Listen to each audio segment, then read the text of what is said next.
Teman-teman, dalam video hari ini kami adalah kamu. Peristiwa yang menyayat hati bagi orang seperti itu akan memberitahu siapa yang menghadapi hukuman di kubur.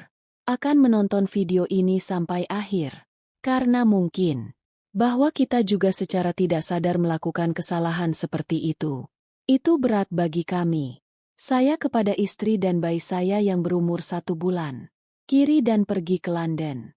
Setiap kali saya menyebutkan kembali ke Pakistan, ibu dan saudara laki-lakiku, aku, berhentilah dengan menceritakan kisah tentang dorongan hati Anda. Demikian pula, 10 tahun telah berlalu, istri saya terkena kanker, dan makhluk malang itu memohon padaku, kembali, tapi di hadapanku ada kendala keluargaku. Kerinduan yang sama telah hilang. Putriku yang berumur 10 tahun dari telepon paman. Diam-diam mengirimiku pesan, "Baba kembali. Kalau tidak, mereka akan membunuhku juga."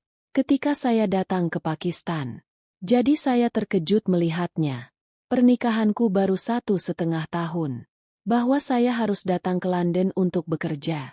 Saya yang tertua di rumah. Dan inilah yang selalu ayahku ajarkan padaku. Itu tanggung jawab anak kecil di rumah. Sekarang di kepalaku. Karena penyakit ayahku, tidak dapat melakukan bisnis apapun. Nama saya Hamid. Saya dari desa dekat Sialkot. Sebelumnya saya bekerja di sebuah perusahaan yang sangat besar di Sialkot. Gajinya juga sangat bagus. Tapi begitu saya menikah, ibu mulai memberitahuku hal ini lagi dan lagi. Sekarang gaji ini tidak bisa menutupi biaya 2 rumah. Istri saya sangat sabar dan bersyukur. Tapi terkadang jika dia mengajukan permintaan, jadi ibuku sering menceritakan banyak hal padanya. Kerabat dekat kami sejak pindah ke London. Perbedaan bumi dan langit pada kondisi rumahnya. Ibuku mulai memberitahuku lagi dan lagi. "Nak, kamu pergi ke London. Saya tidak ingin meninggalkan istri saya dan pergi ke luar negeri. Namun mengingat tekanan orang tua dan kondisi rumah, saya membuat keputusan ini. Sebuah permata yang diberikan kepada istriku oleh orang tuanya. Itu sangat bagus." Ami mulai bersikeras bahwa saya menjual perhiasan tubia dan pindah ke luar negeri. Bayar biayanya dan segera setelah gaji saya mulai, aku bisa mengembalikan permatanya. Aku melakukan ini pada istriku. Jadi dia terkejut. Karena kondisi rumahku seperti itu. Terlalu banyak perhiasan yang dikenakan di pesta pernikahan. Saya meyakinkannya bahwa saya pertama kali tiba di London. Aku akan menjadikannya permata. Dia mempunyai 2 saudara laki-laki dan dia adalah satu-satunya saudara perempuan. Dia memberiku permata ini, bahwa saudara-saudaranya tidak mengetahui hal ini. Karena Swahiba tahu bahwa masalah ini akan sampai ke orang tuaku. Jadi mereka akan sangat sedih. Tuhan segera memberi saya kabar baik tentang anak-anak. Kelakuan ibuku memang aneh sejak awal. Dia sangat peduli pada Tobiah di wajahku. Tapi saat Tobiah mengatakan ini, ibu itu menegurku atas segalanya. Jadi saya sering diam. Dan katakan pada Tobiah dengan tegas, bahwa mereka tidak boleh mencoba menaruh makanan di tengah-tengah ibu dan anak. Tanggung jawab memasak di rumah meski hamil. Tobiah aktif.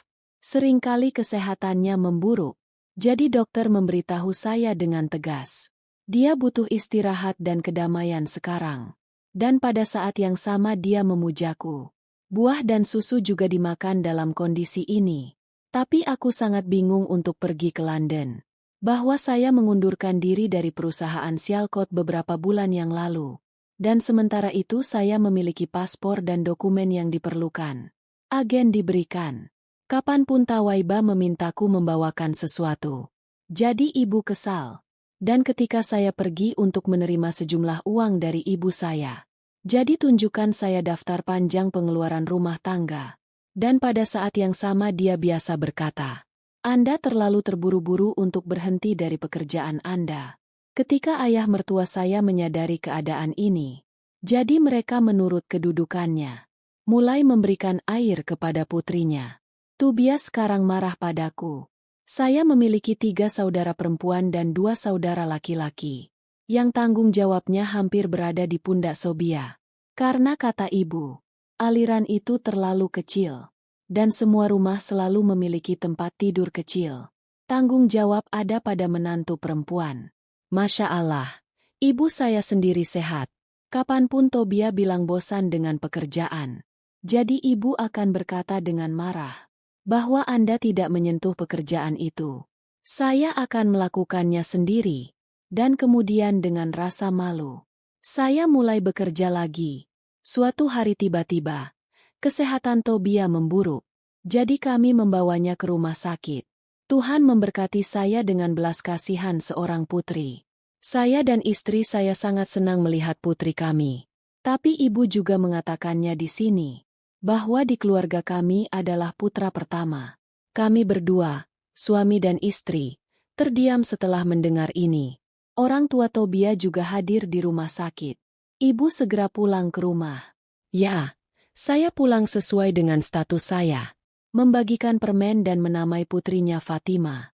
Fatima sangat manis. Saat Fatima berumur 1 bulan. Jadi visa saya tiba. Saat hari-hari kefasihan semakin dekat.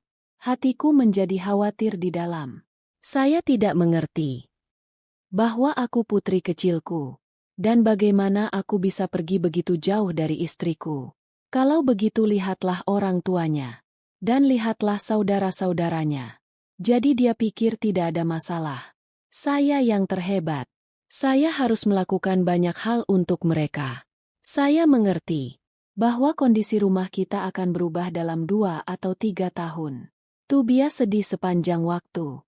Dan kemudian hari arus tiba.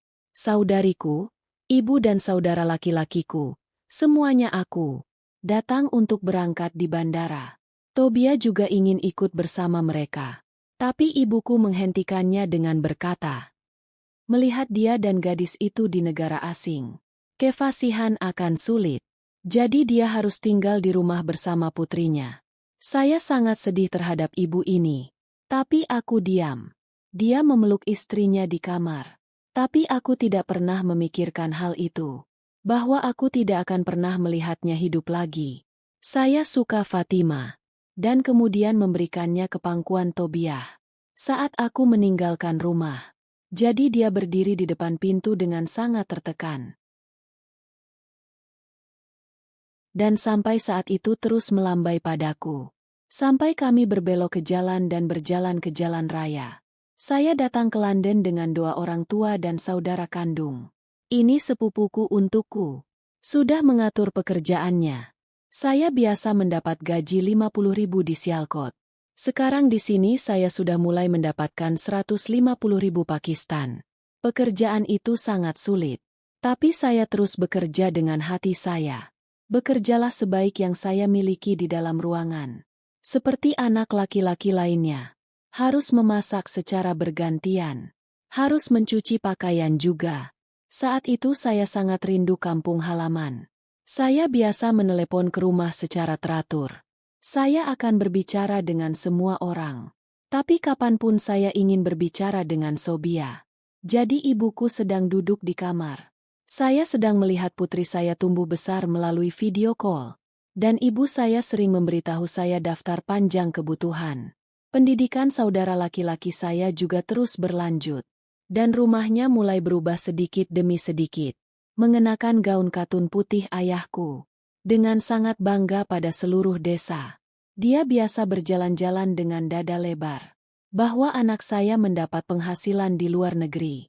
Aku selalu bertanya pada ibuku. Bahwa dia menabung dari gajinya. Bukan? Begitu dia mendengar ini. Dia akan mulai. Nak. Jangan percaya ibumu. Dan saya menghabiskan setiap sen milik Anda dengan penuh pertimbangan. Saya memenuhi semua kebutuhan istri dan anak Anda. Dan kemudian dia memberitahuku. Itu untuk mahar adikmu mulai sekarang. Sudah mulai mencoba. Lalu pergi dan bekerja di hari pernikahan. Saya berusaha keras. Bahwa ibuku harus mengambil ponsel secara terpisah. Tapi ibuku selalu mengatakan ini. Wanita itu punya kebiasaan. Tidak banyak pembicaraan tentang mengganggu laki-laki. Dan dia akan mengganggumu. Jangan khawatir tentang hal itu. Kami sangat menjaganya. Saya akan berada di London selama 3 tahun. Adik laki-laki saya yang saat itu menjadi mahasiswa matrikulasi. Dia menolak untuk membaca. Dan pada saat yang sama ia keras kepala. Bahwa dia menyukai tanah. Saya terkejut mendengar permintaan ibu saya ini. Karena saya punya biaya yang diperlukan. Dia biasa mengirim semua gajinya ke rumah. Ibu memberitahuku. Itu harus saya coba. Bahwa saya menghemat sedikit uang dan menghasilkan sesuatu yang lebih besar. Mulai mengirim pulang. Karena siang malam inflasi meningkat. Saya sekarang menghabiskan rumah dengan gaji ini. Dan untuk memenuhi biaya anak-anak. Itu tidak cukup bagi mereka. Pada saat yang sama dia biasa berkata, istri Anda meminta biaya secara terpisah. Dan itu sudah mulai membanggakan. Bahwa rumah ini berasal dari penghasilan suaminya. Bersikaplah sedikit keras terhadap istrimu. Dan buat dia sadar akan hal itu. Ini bukan kebaikanmu, tapi tugasmu. Karena apa yang ibuku katakan padaku berkali-kali. Harus bertarung dengan Tobiah. Dan kemudian selama beberapa hari dia tidak berbicara. Putriku biasa melihatku di telepon. Sering kali Tobiah tertidur. Dan saya menutup telepon. Kata ibuku. Bahwa dia bahkan tidak mengerjakan pekerjaan rumahnya. Sebaliknya, saudara perempuan saya yang melakukan semua pekerjaan. Saya menjadi marah setelah mendengarkan mereka. Saya tidak percaya. Itu bisa mengubah banyak hal. Saat aku menelepon, ibuku sering berkata, Tobiah telah menjadi ibunya. Jadi aku akan marah pada ibuku karena ini. Itu mereka lakukan tanpa izinku. Kenapa dia membiarkan Mike pergi? Dan ketika saya berbicara tentang menelepon saudaranya, jadi ibu akan memberiku sumpahnya. Dan dia sering berkata, Nak, jangan ganggu dia di sana. Kalau tidak, apa yang akan dipikirkan mertuamu? Bahwa kami telah menjaga putri mereka dengan sangat erat. Lambat laun saya mulai bosan dengan istri saya. Kerja keras siang dan malam membuatku mudah tersinggung dan mudah marah. Saya mulai hidup dengan lebih sedikit uang sekarang. Saya pikir bahwa ibuku sedang menabung dan mengumpulkan uangku. Dan dalam beberapa tahun akan terakumulasi begitu banyak. Bahwa saya akan meninggalkan London dan kembali ke Pakistan. Saya akan pergi ke sana dan melakukan bisnis yang benar. 4 tahun kemudian ketika saya mengatakan ini kepada ibu saya. Jadi dia berkata dengan terkejut, Nak, saat ini hanya pendidikan saudara-saudaramu. Dan pengobatan ayahmu telah selesai. Lalu ada biaya istri dan anak perempuan Anda. Dan Anda mencoba cari pekerjaan lain sekarang. Saya sangat kesal mendengarnya. Teman-teman saya akan menjelaskan kepada saya secara besar-besaran bahwa aku seharusnya tidak terlalu mempercayai keluargaku. Tapi aku dari awal di depan ibu dan ayah tidak pernah membuka lidah. Dan pidatonya bagi saya seperti garis di atas batu. Ya, saya menemukan pekerjaan yang lebih baik. Gaji saya di sini hampir 2 lah. Setelah dibayar temanku untuk makan di hotel yang bagus. Dan saya menghabiskan sebagian besar waktu di kamar saya. Sobia kini menyuruh kakaknya untuk mengambil ponselnya secara terpisah. Kapanpun dia pergi ke kamarnya. Mencoba berbicara. Jadi seseorang akan duduk di sebelahnya. Dia biasa memberitahuku melalui pesan. Saya kembali ke Pakistan. Semuanya ada di sini sekarang. Rumahnya juga berjalan lancar.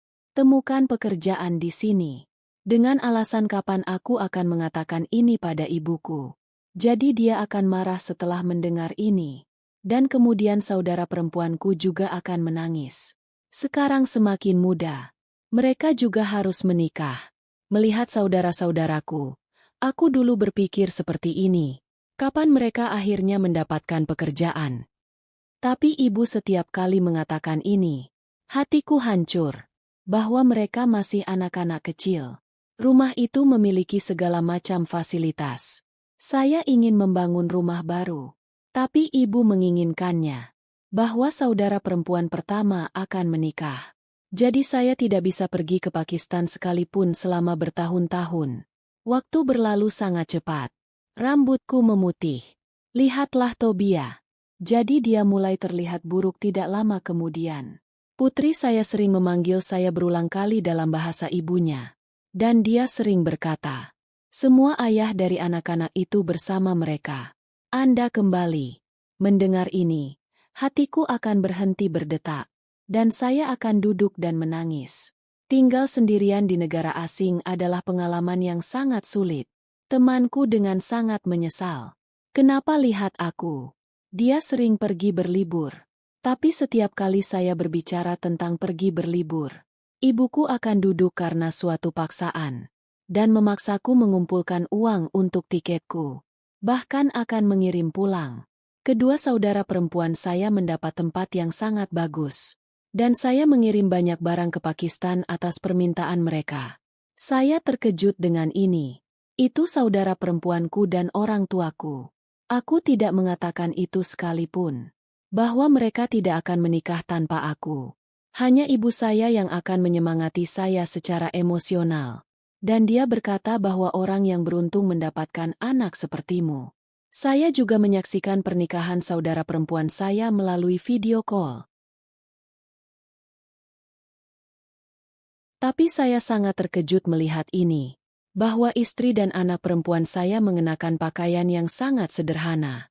Ketika saya berbicara dengan ibu saya. Jadi dia terdiam lalu tidak tahu. Apa yang kamu katakan pada Tobia? Tobia berhenti meneleponku. Saya akan sangat kesal melihat ini. Banyak hari berlalu. Saya tidak berbicara dengan istri dan anak perempuan saya. Teman-teman saya menjelaskannya kepada saya berkali-kali. Bahwa aku harus pergi ke Pakistan tanpa memberitahu keluargaku. Saya berharap saya mendengarkan mereka pada saat itu. Suatu kali kedua saudara laki-laki saya meminta bahwa mereka harus mendapatkan iPhone. Setelah mendengar ini, saya menjadi marah dan tidak menelepon rumah selama beberapa hari. Setiap kali ada panggilan diterima dari rumah, aku segera mematikan ponselku. Ibuku khawatir dan berkata kepada sepupuku. Dia bertemu saya dan menjelaskannya kepada saya. Bahwa orang tua tidak menunjukkan isi hati. Dan Anda menelepon ke rumah. Bibi sudah menjelaskan keduanya. Aku menangis sambil memeluk temanku. Dan berkata kepadaku. Saya sangat merindukan putri dan istri saya. Saya secara bertahap memahaminya. Itu untuk keluargaku. Aku saja. Saya seekor ayam yang memberi emas buta. Dari mana dia biasa menarik uang setiap bulan? Saya tidak memiliki status lebih dari itu dalam hidupnya. Ronki dari London mulai menelepon saya sekarang. Saya berhenti menelepon selama berjam-jam setiap hari sekarang. Berbicara selama 5 atau 6 menit. Beritahu ibumu untuk menunjukkan kepadaku istri dan anak perempuanku. Lalu tutup telepon. Sekarang saya sering keluar jalan-jalan. Saatnya telah tiba. Saat aku bertemu seorang gadis. Maka rangkaian pertemuan pun dimulai. Dan dia mulai mengungkapkan cintanya. Saya juga tinggal sendirian jauh dari istri saya. Jadi setuju tanpa berpikir panjang. Saya tahu saya melakukan kesalahan terhadap istri saya. Tapi aku terlalu egois. Dan aku menikah dengan Shazia. Dia memiliki kekayaan ayahnya yang melimpah. Kedamaian datang dalam hidupku. Dan dia biasa mengirimkan sejumlah uang ke rumah. Lambat laun kontak saya di sana semakin berkurang. Lalu suatu hari terjadi badai dalam hidupku. Saat aku mendapat pesan dari saudara laki-laki Tobia. Tobia itu menjadi pasien kanker di rumah sakit. Mengambil nafas terakhirnya. Setelah mendengar ini, hari kiamat berlalu di kepalaku. Kataku pada Shazia bahwa saya ingin pergi ke Pakistan. Tapi dia tidak mengizinkanku. Dia memberitahuku bahwa mereka siap memberi saya sejumlah besar uang agar istriku dirawat. Tapi dia tidak bisa mengirimku ke Pakistan karena dia takut bahwa saya tidak akan kembali ke London lagi. Saya menderita konflik yang aneh dan aku menelepon ibuku. Dan berkata kepadanya dengan marah bahwa saat aku tidak ada, tidak bisa menjaga istriku. Ibuku marah padaku karena ini. Dan matikan telepon. Ayah mertua saya terus memanggil saya Pakistan. Tapi saya terus mengirimkan mereka biaya yang sama. Tetapi pada saat yang sama hal itu akan dikatakan bahwa saya tidak mungkin mencapai Pakistan karena perusahaan tidak memberi saya izin. Saat aku melihat Tobiah di video call, jadi saya akan sangat kesakitan. Saya meninggalkan istri saya yang cantik dan muda dan datang ke London agar saya bisa mewujudkan pengeluaran dan impian keluarga saya. Namun apa yang terjadi pada pasangan saya selama perjalanan ini? Dokter sering mengatakan bahwa dia tidak ingin sembuh, atau mungkin kankernya telah menyebar dengan sangat parah. Dia diam-diam meninggalkan dunia ini dalam waktu 6 bulan. Saya bahkan tidak bisa menghadiri pemakamannya. Melihat ini, mertuaku putus denganku dan meninggalkan putriku bersama neneknya. Dia bertanggung jawab atas kematian putrinya yang masih kecil bagiku. Dan keluarga saya mempertimbangkannya. Dan sampai batas tertentu. Hal itu benar. Saya berada di suatu tempat setiap hari di London dengan kesedihan di jalanan. Berjalan berkeliling dan menangis. Hubunganku dengan Sobia baru 1,5 tahun. Namun saya tahu bahwa Tuhan sangat menginginkan saya. Saya telah berada di London selama 9 tahun. Sekarang saya terpaksa. Menelepon rumah Anda adalah suatu keharusan. Mengapa putri saya sekarang berada di bawah belas kasihan orang tua dan saudara laki-laki dan perempuan saya? Dan mereka mengambil keuntungan dari hal ini. Ibu biasa mendudukan putriku di depan dan membuatku berbicara dengannya. Suatu hari saya diberitahu bahwa putri saya tidak mau belajar di sekolah. Tapi wajahnya yang tenang menceritakan cerita yang berbeda. Sekarang saudara-saudara mulai menikah. 1 tahun lagi telah berlalu. Kedua saudara laki-laki saya juga sudah menikah. Sekarang kedua bersaudara itu mendapat penghasilan. Aku sedang menangani urusan Shazia. Dia akan memberi saya gaji tetap. Dan pada saat yang sama, dia memberi saya sejumlah uang untuk putri saya. Selama beberapa hari saya melihat mimpi aneh. Saya merasa mengantuk. Tobiah memberiku suaranya. Terkadang mereka membuatku sangat sedih. Sepertinya berkeliaran di gurun dari gurun. Dan terkadang dia terlihat duduk di tepi air mancur. Dia berulang kali mengatakan kepada saya bahwa saya sangat kesakitan. Saya terbangun ketakutan dalam tidur saya dan mulai menangis. Shazia juga akan khawatir melihat kondisiku. Rangkaian mimpi ini berlanjut selama beberapa hari. Dan kondisi saya semakin memburuk dari hari ke hari. Ros Shazia mulai memberitahuku. Menurutku, Tobiah itu mencoba memberitahumu sesuatu. Tidak demikian halnya dengan putrimu. Fatima, tidak masalah. Lakukanlah. Suruh aku pergi ke Pakistan. Dan lihat ada apa. Saya terkejut mendengar ini dari Shazia. Karena dia tidak mengizinkan saya pergi ke Pakistan meskipun Tobiah sakit. Tapi sekarang kalau menyangkut anak-anakku, jadi dia langsung memberiku izin. Setelah 4 tahun menikah, Tuhan memberikan Shazia status seorang ibu. Mungkin itu sebabnya sifatnya menjadi begitu lembut. Atau mungkin dia tidak ingin kehilanganku. Saya segera berangkat ke Pakistan. 10 tahun kemudian ketika saya tiba di desa. Jadi dimanapun perubahannya adalah perubahannya. Saya memandang desa dengan heran. Ketika saya sampai di rumah, tetangga memberitahu saya, saat keluargaku menjual rumah ini, Rawalpindi telah bergeser. Saya terkejut bahwa mereka tidak suka memberitahuku. Saya menanyakan alamatnya ketika saya tiba di rumah baru orang tua saya. Sangat terkejut melihat ini, bahwa sebuah rumah yang sangat berharga dan indah telah dibangun. Dan 2 mobil cantik juga diparkir. 10 tahun yang dihabiskan di luar negeri telah membuatku tua. Ketika saya pergi dari Pakistan. Jadi dia adalah seorang pemuda tampan berusia 28 tahun. Tapi sekarang aku sudah menjadi orang yang lelah. Ketika saya membunyikan bel berulang kali, seseorang berlari ke pintu. Dia adalah anak yang lemah, yang wajahnya mempunyai bekas luka di satu sisi. Gadis itu terus menatapku dengan heran untuk beberapa saat. Dan kemudian tiba-tiba mengenaliku dan memelukku. Melihatnya, saya juga merasakannya, bahwa ini putriku. Aku rindu.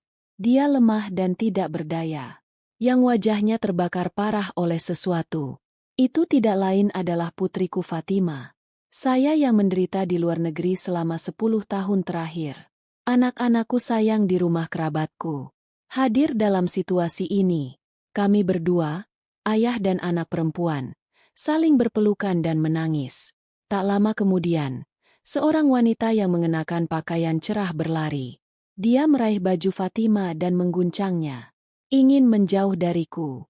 Dan mulai bertanya padaku dengan kasar. Siapa kamu? Dan siapa yang kamu duka dengan memeluknya? Saya sangat kewalahan mendengarnya. Dan aku menelepon ibu, ayah, dan saudara laki-lakiku.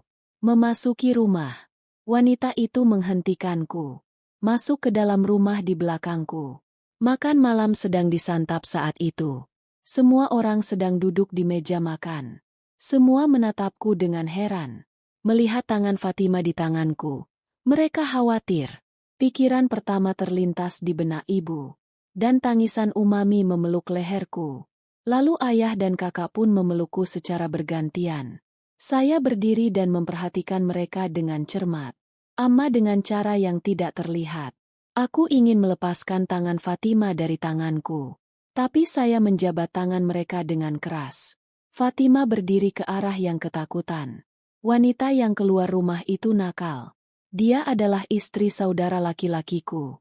Kondisi putriku memaksaku. Tanyaku tegas sambil menatap ibuku.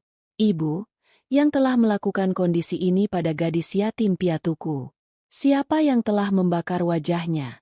Jadi ibu menampar dadanya 2 kali.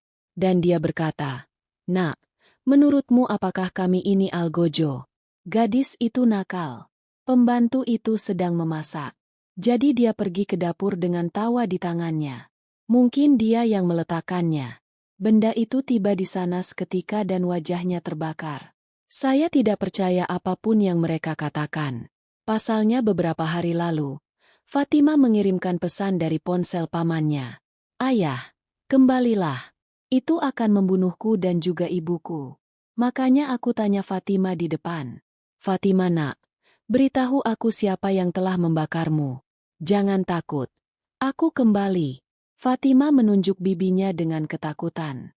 Lalu ada makanan lava yang telah bertahun-tahun tertahan di dalam diriku. Dan saya mulai berteriak dengan keras. Aku bertanya pada ibu dan ayahku.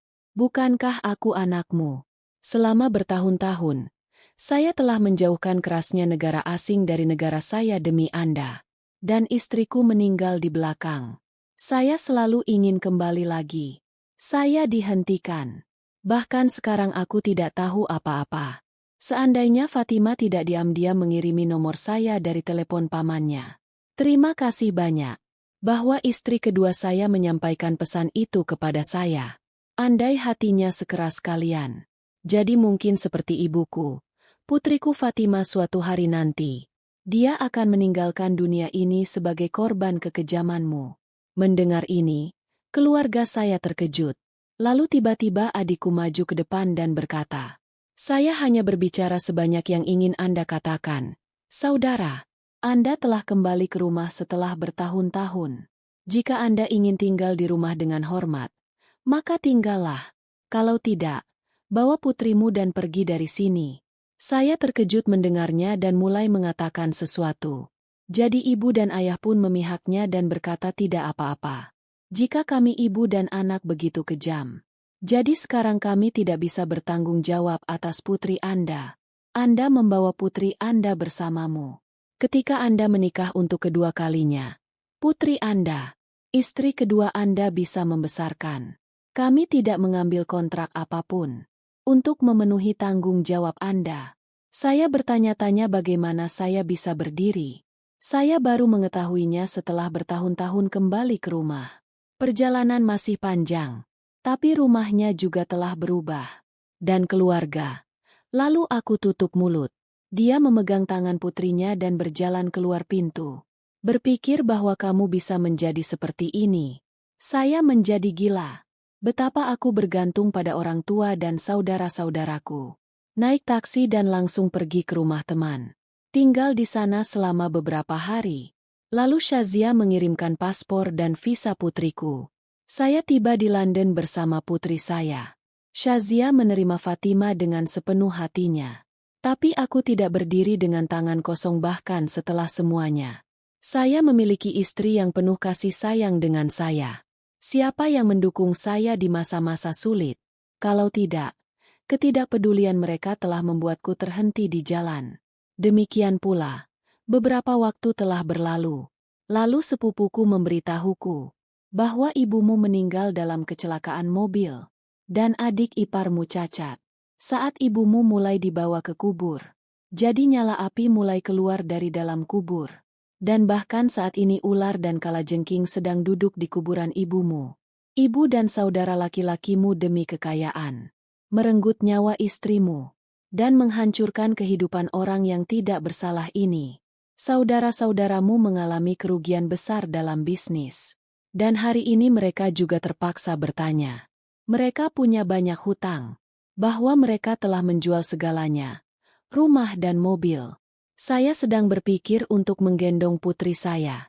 Kekayaan yang mereka rebut, dan kekayaan yang karenanya dia merenggut nyawa istriku, dan menindas putriku, dan kekayaan yang mengusir saya dari rumah tidak ada gunanya bagi mereka. Dan semuanya dijarah, dan mereka dihancurkan. Dan sekarang mereka terpaksa menyaring debunya. Dan aku menjalani hidupku penuh kebahagiaan hari ini. Tinggal bersama anak dan istri saya. Hidupku kurang. Jadi dia milik Sobia. Oleh karena itu permohonan saya, bahwa tidak ada saudara yang boleh meninggalkan negaranya dan menetap di luar negeri. Orang-orang yang sama menjadi musuhmu. Untuk siapa kamu melakukan ini? Jaga dirimu, istri, dan anak-anakmu. Makanlah setengah rotinya. Tapi jangan pergi ke luar negeri meninggalkan istri dan anak Anda tak berdaya. Kami berdoa kepada Allah Subhanahu wa Ta'ala agar Allah Subhanahu wa Ta'ala menjaga kita semua tetap bergantung padanya seumur hidup kita. Dan tidak membutuhkan orang lain. Semoga Allah memberkati kita semua. Jangan lupa tulis amin di kolom komentar dan jangan lupa subscribe.